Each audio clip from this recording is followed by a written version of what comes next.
Bonjour à tous et bienvenue pour la matinale, l'émission quotidienne de CMC Markets qui débute à 10 heures. Je suis Nicolas Chéron, analyste pour vous servir et nous sommes aujourd'hui le mercredi 24 août.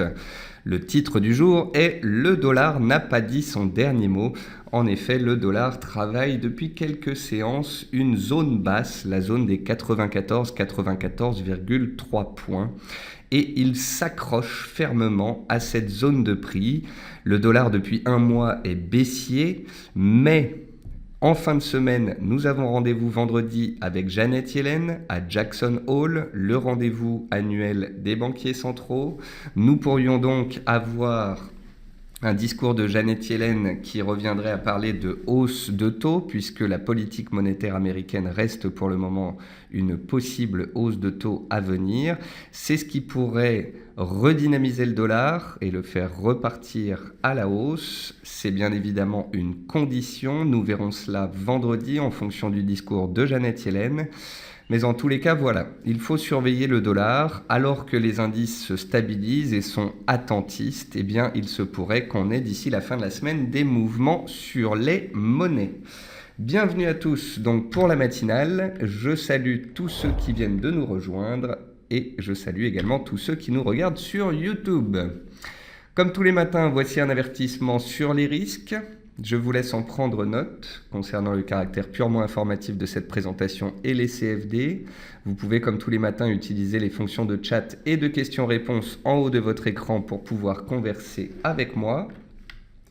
Comme tous les matins, nous allons voir ensemble les actualités marché, macro, actions, les statistiques économiques passées et à venir, une figure graphique reconnue par la plateforme de CMC Markets et bien évidemment, je répondrai à vos éventuelles questions. Alors, en termes d'actualité marché, le S&P 500, qui était bien orienté hier, a échoué sous les 2194 points pour la seconde fois. Il échoue sous résistance et se stabilise au-dessus de son support, les 2180 points et la moyenne mobile à 15 séances. Pour la 30e séance d'affilée ou la 31e, je ne sais plus. Je vais donc répéter, pas de cassure, pas de signal baissier. Le DAX, quant à lui, fait du ping-pong entre son support à 10 500 points et sa résistance à 10 130 points. Il reste dans une dynamique haussière de moyen terme sur les 2 mois qui viennent de s'écouler depuis le Brexit. Mais pour l'instant, nous n'avons pas de catalyseur suffisant pour sortir de cette zone de prix. Et puis le CAC a échoué sous les 4440 points, il est revenu sur les 4380 points ce matin, il a tenu son support et il se stabilise autour des 4400, 4420 et de la moyenne mobile à 200 séances. Lui aussi est en attente d'un catalyseur et vous pouvez lire ou relire mon analyse publiée hier dans la rubrique Analyse et actualité du site de CMC Markets avec les seuils à suivre sur le CAC. 4370 et 4450, seule la cassure d'une de ces deux bornes nous donnera un signal clair. Le Volatility Index est sur ses plus bas, il a une résistance à 15 points au-dessus de sa tête. Tant qu'on est sous cette résistance, le Volatility Index reste en zone de complaisance et les marchés restent donc soutenus, voire haussiers. L'évolution du Brent est suspendue au stock, publié ce jour à 16h30. En effet, depuis vendredi dernier, on a eu 3 séances de consolidation sur les cours du Brent. Et puis hier, on a eu une belle réaction à la hausse des cours, puisqu'il y a des spéculations selon lesquelles l'Iran pourrait donc venir à la table des négociations sur une rationalisation de l'offre de pétrole de l'OPEP. Ça a soutenu à court terme donc les cours du pétrole Brent et du WTI. Les deux pétroles se sont stabilisés et les stocks cet après-midi permettront soit un redémarrage haussier dans le sens de la dynamique haussière de ces 3 dernières semaines, soit une consolidation de plus grande ampleur. Et puis le dollar index frémit au-dessus des 94,2 points et pourrait ne pas avoir dit son dernier mot. C'est en effet le titre de cette émission. Je vous ai montré des résistances les plus hauts annuels sur le NZD-USD, les 0,77 sur la UD-USD, les 1,1350 sur l'euro-dollar, les 1,32 sur la livre. Toutes ces résistances sont des résistances claires sur les paires en dollars.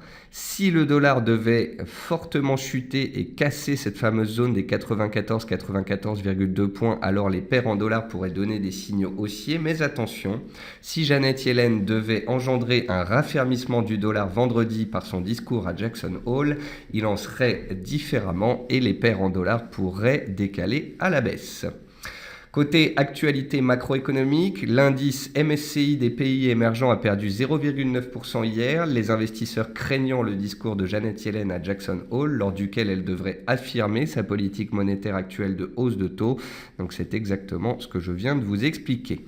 La probabilité de hausse de taux justement par la Fed en décembre est désormais de 52% d'après les Fed Funds. Cette probabilité monte graduellement ces dernières semaines, ces deux dernières semaines.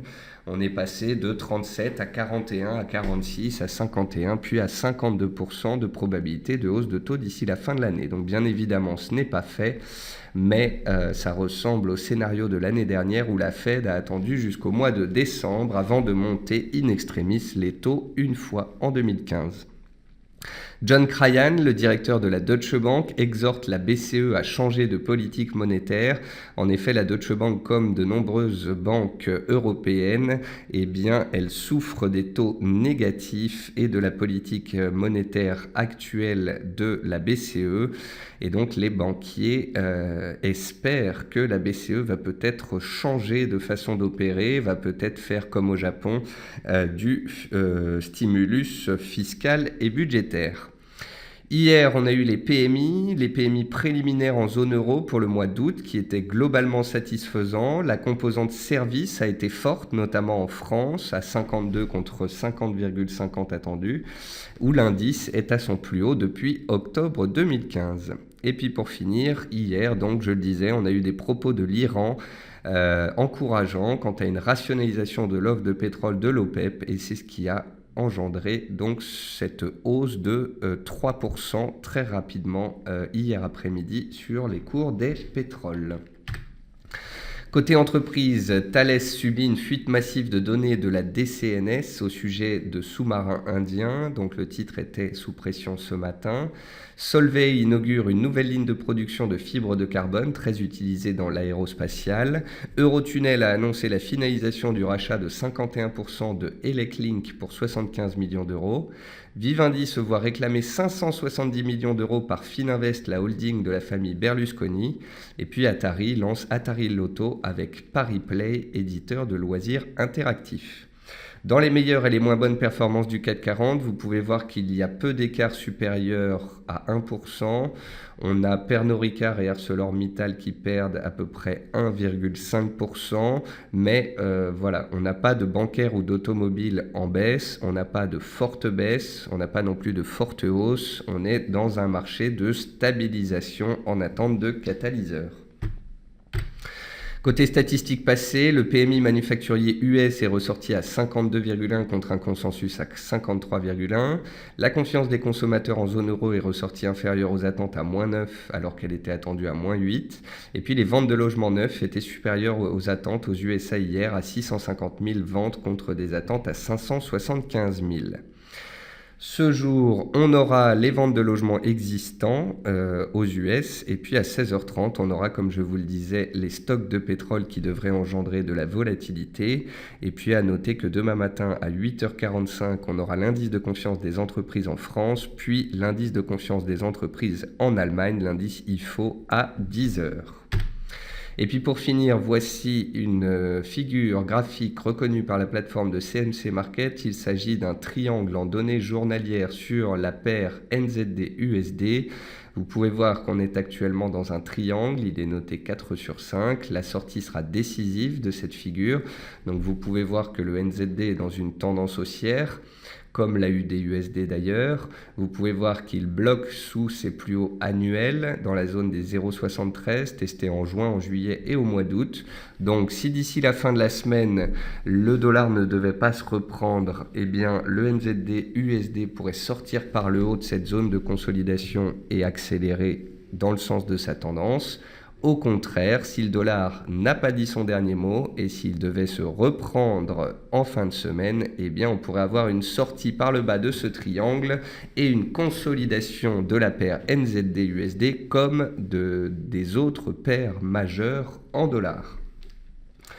On va maintenant passer sur la plateforme de CMC Markets. Alors, Anil me dit bonjour, il y a des spéculations concernant l'Iran, est-ce que ça doit être confirmé? Alors en fait, l'Iran a expliqué qu'il participerait aux discussions, donc c'est plutôt une bonne chose. Après, souvenez-vous, l'OPEP, c'est quand même plus de 10 pays qui se réunissent, 14 pays me semble-t-il. Lorsqu'il y avait eu réunion des membres de l'OPEP au premier semestre, ça n'avait pas changé grand-chose. Donc oui, à court terme, les spéculations sur une réunion de l'OPEP font monter les cours, mais à moyen terme, n'oubliez pas que les pays de l'OPEP se mènent une guerre concernant les parts de marché, et donc ils feront tout pour continuer de gagner des parts de marché et non pas pour forcément s'accorder. Donc attention à cela. Nous voilà donc pour commencer dans cette partie graphique sur les indices boursiers. On regarde le S&P 500. Le S&P 500 est haussier en données mensuelles, hebdomadaires et journalières. Il est fortement haussier au-dessus de sa moyenne mobile à 15 séances qui monte graduellement et qui soutient les cours.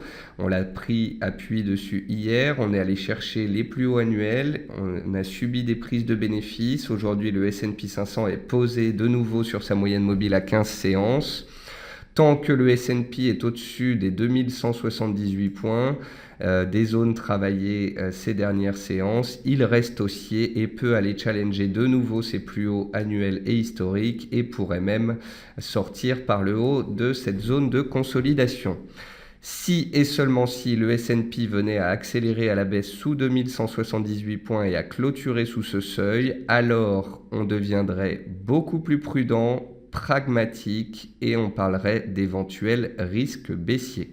Mais pour le moment, et ce, comme depuis 2 mois, tant qu'aucun support n'aura cassé, l'analyse technique reste haussière et vous ne me verrez pas évoquer un seul scénario baissier. Ensuite, on passe sur les indices européens.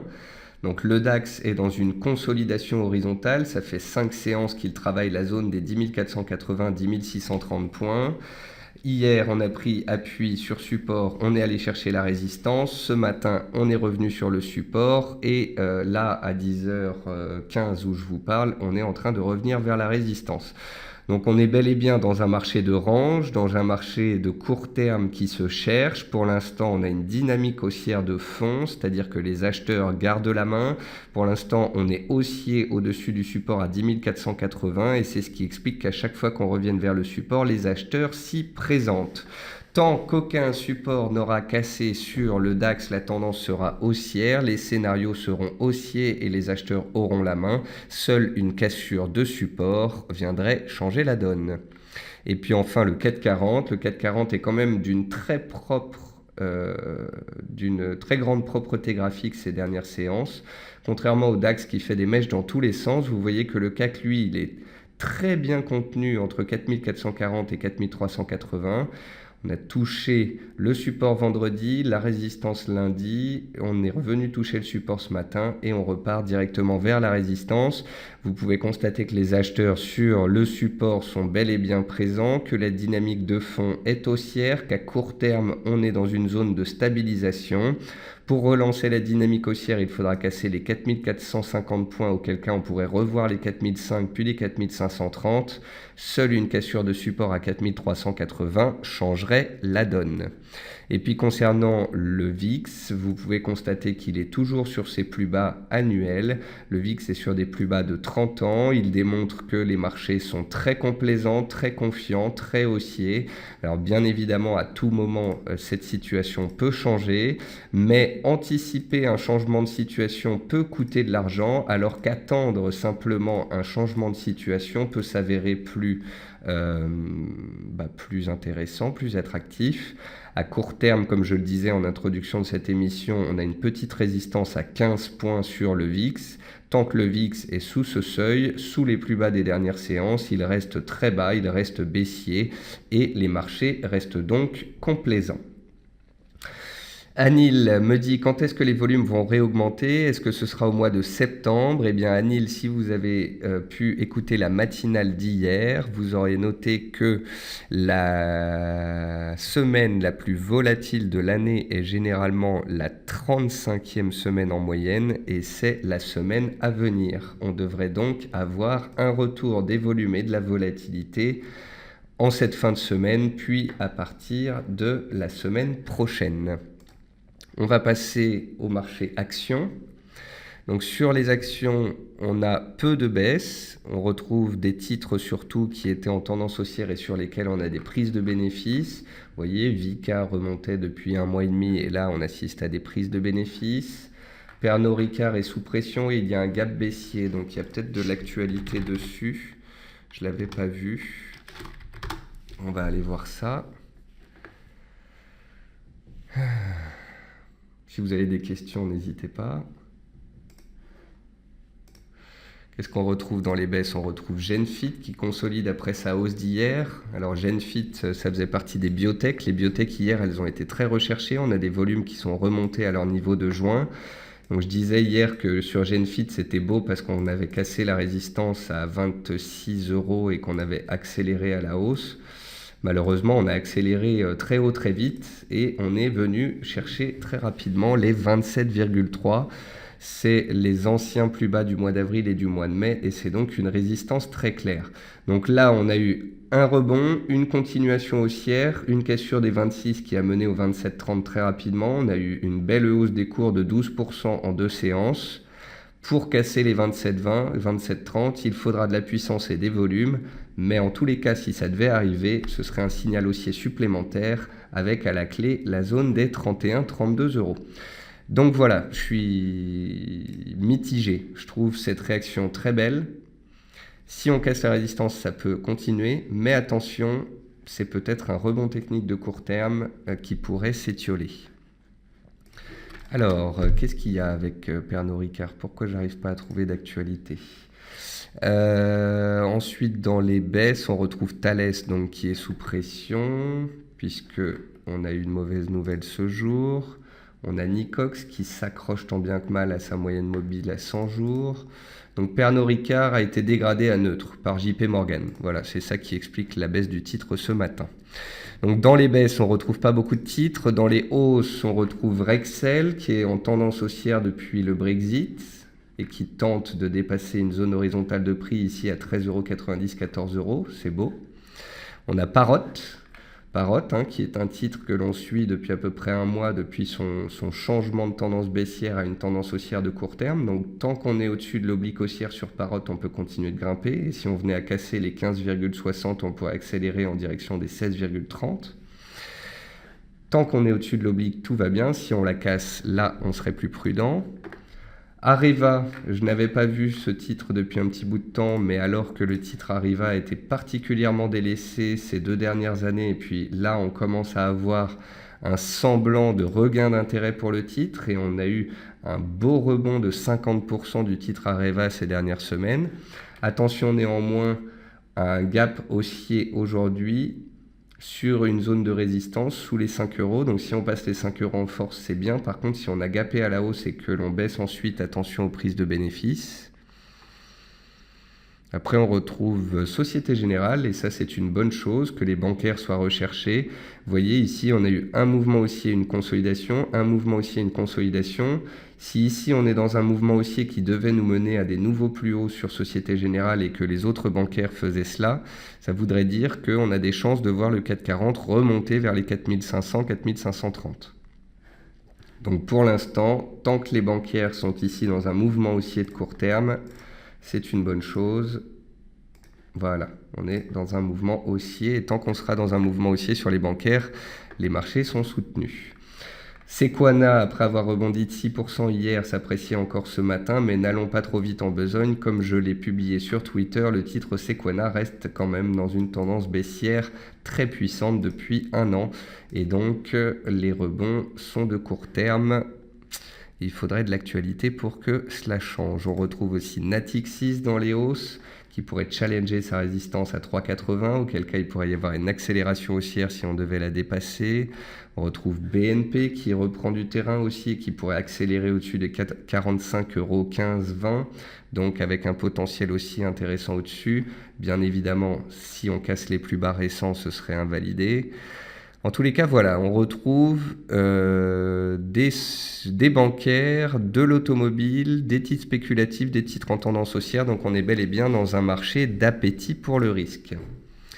Ensuite, on va passer aux matières premières puis aux devises. Et ça, c'est deux compartiments qui vont être très sensibles à l'évolution du dollar et donc au rendez-vous de vendredi à Jackson Hole et au discours de Janet Yellen.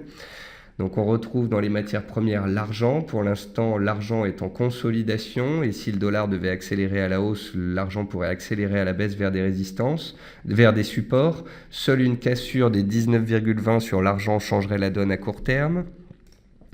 L'huile de soja s'inscrit toujours dans un mouvement haussier, mais on n'est ni sur support ni sous résistance, donc je ne m'y intéresse pas trop.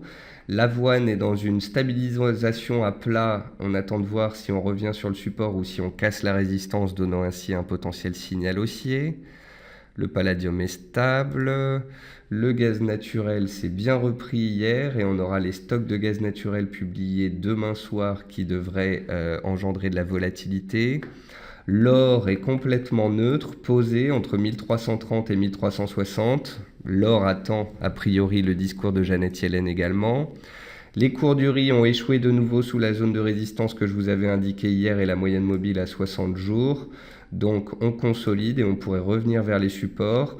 Les cours du riz, tant qu'ils sont coincés entre support et résistance, pourraient faire du ping-pong et on attendra une cassure pour parler de scénario haussier ou baissier pour la suite. Ensuite, qu'est-ce qu'on a? On a le pétrole Brent. Donc le Brent, je vous le disais, il consolidait vendredi, il a accéléré à la baisse lundi. Hier mardi, il consolidait encore. Je vous avais montré qu'on revenait ainsi sur les 23,6% de retracement de Fibonacci. Hier, il y a eu donc les dires de Luran au sujet de la prochaine réunion de l'OPEP. Ça a dynamisé les cours et on a repris très rapidement 2-3% en séance. Et puis là, les cours du Brent sont attentistes en vue des stocks. Si les stocks font monter les cours, on pourrait retourner challenger la résistance à 51 et au-dessus de 51, de nouveaux records annuels pourraient être à la clé. Si au contraire on casse les 48,60 en cours de clôture, on pourrait accélérer vers le retracement de Fibonacci suivant vers les 47 $. Ensuite, le sucre blanc et le sucre brut, ils sont toujours dans une consolidation de court terme. Le pétrole WTI, c'est la même chose que le Brent, il est en attente des stocks. Le soja évolue toujours sur son niveau de résistance. Le maïs consolide après son rebond de la semaine dernière. Et on attendra de voir si le maïs revient tester son support favorablement ou s'il casse les plus hauts des dernières séances pour donner un signal haussier supplémentaire. Et puis les cours du blé sont toujours sous pression. On était sous les 420 cents et on n'arrivait pas à aller plus haut ces dernières séances. Là, on est en train de revenir violemment sur les 400 cents. On est donc en données mensuelles en train de venir de nouveau tester ce support pluriannuel à 400 cents. Attention, si on accélère fortement dessous, ça pourrait se compliquer pour les acheteurs. Attention bien évidemment à attendre la fin du mois, puisque nous parlons ici d'un support mensuel. On peut, comme je vous l'avais déjà expliqué le mois dernier, aller se faire peur sous les 400 cents et toucher 390 cents. Ce qui compte en fin de clôture mensuelle, c'est que le support tienne pour les acheteurs. Car si on casse le support en données mensuelles, eh bien ça compliquera les scénarios haussiers et ça voudrait dire que les vendeurs gardent la main. Ensuite, alors j'ai des questions. Phil me dit, ne risque-t-on pas de voir le blé, maïs monter via le système des vases communicants avec la hausse énorme du prix des fruits et légumes? En fait, Phil, pour le maïs et le blé, pour le blé principalement, j'ai bien suivi donc ce qui s'était produit cette année. Même si les récoltes ont été très mauvaises en France, en fait, les récoltes mondiales ont été au plus haut historique. Et les stocks de blé et peut-être du maïs sont sur des plus hauts historiques. Et la production de blé en Russie, notamment, est à un nouveau plus haut historique. Donc même si on a des légumes en France qui ont subi des intempéries et qui sont sur des micro-marchés qui peuvent s'apprécier, sur les marchés de maïs et blé à un niveau mondial, eh bien l'offre et la demande sont stables, les stocks sont élevés et c'est ça qui fait pression sur les prix. Christian me dit, American Petroleum Institute publie des chiffres des stocks de brut toutes les semaines, comme l'EIA. Ils sont de plus 4 millions de barils à comparer à ceux de l'EIA à venir. Qui publie les chiffres les plus fiables? Qu'en pensez-vous? Je ne saurais vous dire, Christian, lequel des deux, entre l'EIA et l'American Petroleum, publie les chiffres les plus rationnels, véridiques. Ce que je sais, c'est que les marchés réagissent aux deux, au stock comme aux chiffres de l'API. Et ça dépend en fait de différentes zones, de différents endroits de stockage.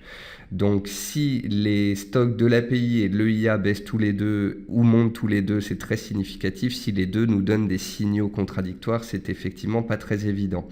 Mais plus que de se concentrer sur les stocks à très court terme, le marché, les investisseurs sont concentrés sur les spéculations avec les pays du Moyen-Orient et la prochaine réunion de l'OPEP. À court terme, les stocks sont un petit peu passés à la trappe et le marché leur accorde moins d'importance. Le marché préfère se spéculer à court terme dans cette tendance haussière sur la prochaine réunion de l'OPEP. Alors, est-ce qu'on peut dire un mot sur GBP AUD, me demande Gilles. Oui, Gilles, on vient de passer donc sur les monnaies, donc on va regarder cela. Donc GBP AUD est toujours en tendance haussière. La livre, depuis à peu près une semaine, se reprend en fait contre toutes les autres monnaies principales, les monnaies majeures. Donc GBP AUD, GBP NZD, GBP CAD, GBP Yen, on a eu des rebonds techniques sur la plupart de ces paires. GBP USD a profité de bons chiffres et de la baisse du dollar. GBP JPY a profité de la stabilisation de l'USD Yen pour tenter un double bottom sur les 130. GBP CAD a profité de la consolidation du pétrole ces 3 dernières séances pour se reprendre. GBP AUD profite de la stabilisation du dollar australien alors que la livre, elle, continue d'être recherchée. Vous pouvez très facilement suivre cette tendance haussière sur GBP AUD en traçant un petit canal haussier ou bien simplement une oblique haussière qui passe par les plus bas. Tant qu'on est au-dessus de cette oblique haussière, la tendance de court terme est haussière et les acheteurs ont la main et on peut continuer de grimper. Si et seulement si on vient à casser cette oblique en clôture 4 heures ou en clôture journalière, c'est que les vendeurs reviendraient sur le terrain, c'est que les acheteurs prendraient des bénéfices, c'est que potentiellement on aurait atteint une zone de résistance et qu'il faudrait alors être prudent. Donc voilà, à court terme, c'est la 7e séance consécutive de hausse sur cette paire. Ça ne veut pas dire que ça va s'arrêter, mais vous voyez, le mouvement haussier actuel, je trouve, il peut être comparé au mouvement haussier que l'on avait eu ici au mois de juillet. Donc vous pouvez voir qu'en juillet, la paire avait rebondi de 800 points avant de repartir à la baisse. Là, on est à 600 points de rebond, donc on peut encore avoir un potentiel haussier, mais plus on va grimper, plus on va revenir dans des zones de résistance. Et n'oubliez pas que la tendance de fond reste baissière. Hop là, voilà. Donc on peut continuer potentiellement de grimper en direction des résistances vers 1,77 tant qu'on est au-dessus de l'oblique haussière. Si on vient à casser l'oblique haussière, ça change la donne. Alors sinon, pour parler des autres paires, les paires majeures, donc le dollar américain, je veux vous le montrer, il est ici. Hier, le dollar pendant mon émission était en baisse. Je vous expliquais que le dollar avait bien réagi vendredi, que lundi c'était intéressant de l'avoir vu remonter, que malheureusement il avait échoué sous résistance lundi et qu'il était reparti à la baisse. Hier, mardi, il était sous pression, il revenait sur support. Et je vous expliquais que si le dollar devait casser les précédents plus bas, les plus bas des dernières séances, les 94 points, qu'il devait accélérer à la baisse, notamment suite au discours de Janet Yellen, alors oui, je comprendrais que même si Janet Yellen n'arrive pas à faire monter le dollar, il n'y a pas grand monde qui va réussir à faire monter le dollar. Donc si on venait à casser cette zone de support et accélérer dessous, on aurait une accélération baissière du dollar et une hausse de toutes les paires en dollars, et puis ça soutiendrait aussi les matières premières. Mais je ne vois pas comment vendredi Janet Yellen pourrait passer à côté de l'occasion de parler d'une possible hausse de taux d'ici la fin de l'année, puisque la politique monétaire américaine reste une normalisation et donc une hausse de taux potentielle. Donc voilà, je reste factuel, c'est le titre du jour, le dollar n'a pas dit son dernier mot, parce qu'à chaque fois qu'il revient vers cette zone de support, eh bien il y réagit. Si d'ici la fin de la semaine, et notamment vendredi avec le discours de Janet Yellen, le dollar devait accélérer à la hausse vers les 95 points, eh bien ce scénario haussier du dollar prendrait tout son sens. Et si le dollar devait casser les 95 points la semaine prochaine ou la suivante, ce serait un signal haussier fort, et cela engendrerait un retournement baissier de toutes les paires en dollars, et certainement cela pèserait fortement sur certaines matières premières. Donc le dollar sera une pierre angulaire pour ceux qui tradent les matières premières et les devises dans les semaines à venir. Et on attend patiemment la fin de la semaine pour voir ce qui l'en adviendra. En tous les cas, pour le moment, les résistances que je vous ai indiquées sur les paires en dollars restent actives. Vous pouvez voir que l'AUD-USD est dans une tendance haussière de fond, mais qu'il a échoué sous des résistances, qu'il est revenu sur support.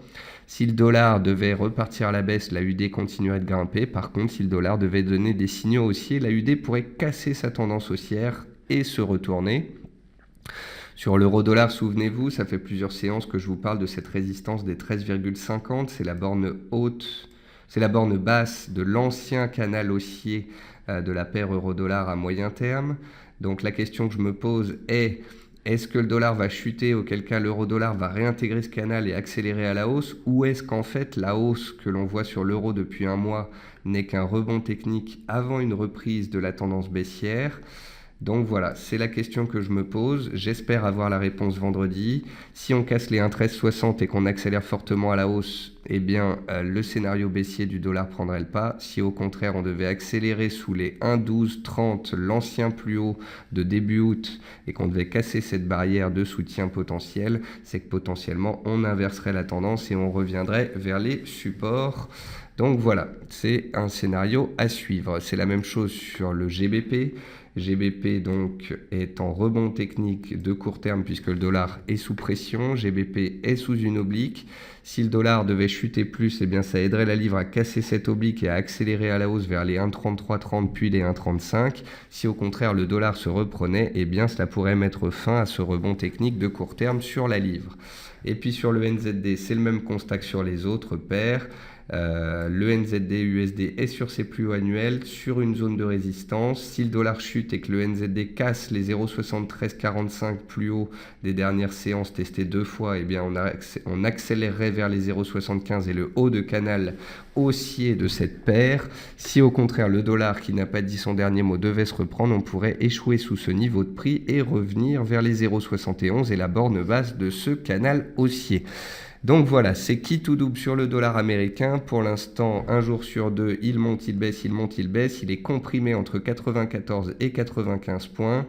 Et la sortie d'une de ces deux bornes donnera le tempo sur les matières premières et les devises. Donc soyons-y attentifs. Voilà, sur ce, on a fait un point complet sur ces marchés. On a donc des marchés qui sont toujours complaisants, des indices qui sont soutenus, une volatilité relativement faible. On n'a pas de mauvaises nouvelles fondamentales, donc c'est une bonne nouvelle. On a les cours des métaux et des matières premières qui se sont repris ces dernières séances et qui ont soutenu le secteur énergétique et le secteur des matériaux de base. Et maintenant, on est très attentiste sur les indices et sur les monnaies et sur les matières premières. Donc vous avez bien compris, les opérateurs, ça va être la rentrée, ils scrutent les marchés, on est dans des ranges de très court terme, on est coincé entre des supports et des résistances sur les indices et les monnaies, et on espère que vendredi, avec Jackson Hole, le discours de Janet Yellen, on pourrait enfin avoir un décalage, car si ce n'était pas le cas, il faudrait très certainement attendre les rendez-vous du mois de septembre avec la BCE puis la Fed. Je vais finir de répondre à vos questions. Alors Phil dit que les prix du lait très bas provoquent des faillites en cascade. Pour l'avenir, est-ce qu'il n'y a pas un risque de pénurie ? Je ne sais pas, Phil. Je pense que si les prix baissaient trop, ce serait comme pour l'industrie du porc. Il y aurait très certainement une aide de l'État, puisque ça concerne énormément d'emplois. En tous les cas, pour nous, le lait n'est pas coté ou tradable, donc je m'y intéresse un peu moins. Anil me dit, y a-t-il une corrélation entre le gaz et le pétrole ? Anil, plutôt que de vous répondre, je vais vous montrer comment trouver cette réponse. Vous allez dans les matières premières, vous prenez un graphique du pétrole, de préférence vous prenez un graphique complètement vierge, comme ça vous vous posez pas de questions. Vous prenez un graphique du pétrole, vous le mettez sur 2 ou 3 ans, et ensuite vous allez sur le gaz naturel. Vous attrapez le gaz naturel, vous le glissez gentiment sur le graphique du Brent, et là, vous avez les deux graphiques. Vous pouvez voir qu'il y a des périodes de corrélation et des périodes de décorrélation complète. Ici, par exemple, en décembre 2015 jusqu'à février 2016, les cours du gaz ont gagné 20%, 30%, les cours du WTI ont perdu 30%. Ensuite, les cours du WTI ont commencé à rebondir en février pendant 15 jours, alors que les cours du gaz, eux, baissaient pendant 15 jours. Puis, les cours du gaz et du WTI se sont alignés ensemble pendant l'espace de 3 mois. Et début juin, les cours du gaz ont continué de grimper et les cours WTI se sont retournés. Puis, depuis 10 jours, les deux se sont recorrélés. Donc vous voyez bien qu'il y a des périodes de corrélation complète et puis des périodes où l'un part en haut, l'autre part en bas. Donc c'est pas évident, c'est pas évident à gérer, et ça veut dire que si vous regardez le gaz pour trader le Brent ou l'inverse, pendant une période, vous pouvez avoir les deux qui suivent et ça peut être très utile. Par contre, si à un moment, vous achetez du gaz parce que vous voyez le pétrole monter puis que les deux se mettent à faire complètement l'inverse, là, ça peut vous coûter cher. Donc, je n'aurais pas tendance à utiliser ce type de corrélation qui peut être soit très forte, soit complètement inverse, parce que ça va être quelque chose qui va donner d'éventuels faux signaux. Ensuite, Phil dit que je constate que le dollar trop haut est intenable pour les producteurs de matières premières à long terme. Oui, Phil, un dollar trop haut, c'est mauvais pour les entreprises américaines, c'est mauvais pour les émergents et c'est mauvais pour les matières premières, donc pour les producteurs de matières premières. Donc c'est clair que c'est pour ça que les États-Unis font tout pour que le dollar ne monte pas trop fort et ne déstabilise ainsi pas les marchés. Sauf que Janet Yellen, elle est coincée parce que d'un côté, ils ont des bons chiffres économiques et une volonté de monter les taux, et de l'autre côté, ils veulent pas monter les taux parce que ça fait peur aux investisseurs et ça pèse sur les marchés. Mais il faudra bien un moment que la Fed choisisse, donne de la visibilité aux opérateurs et prenne une décision. On arrive vers la fin de l'année, en tous les cas on a passé l'été, donc dans les 3-4 mois à venir, il y a quand même une forte probabilité de voir soit les USA monter les taux, soit changer leur politique monétaire et accepter qu'ils n'ont pas les fondamentaux suffisants pour pouvoir le faire à moyen terme. Donc on verra cela. Pour l'instant, on a passé l'été ensemble, les indices étaient haussiers, on les a bien suivis, il y a eu quelques opportunités sur matières premières et devises. Pour ma part, je vais continuer de vous faire ce suivi de marché avec des analyses, des tweets jusque lundi prochain. Et puis ensuite, c'est deux de mes collègues qui prendront le relais pour la matinale puisque je vais partir 2 semaines en vacances début septembre. Donc voilà, pour moi, jusqu'ici en tous les cas, on a eu les indices haussiers, les US très solides, le dollar sous pression depuis un mois, et on va voir dans les séances à venir si la donne va changer ou si au contraire les équilibres en place vont perdurer en attendant les prochains rendez-vous de Banque centrale. Voilà, sur ce, c'est la fin de cette matinale. Je vais aller me préparer pour passer sur BFM. Je vous souhaite à tous un bon appétit, une bonne séance de trading, une bonne journée. Et puis je vous retrouve demain matin pour la matinale à 10h. Au revoir à tous.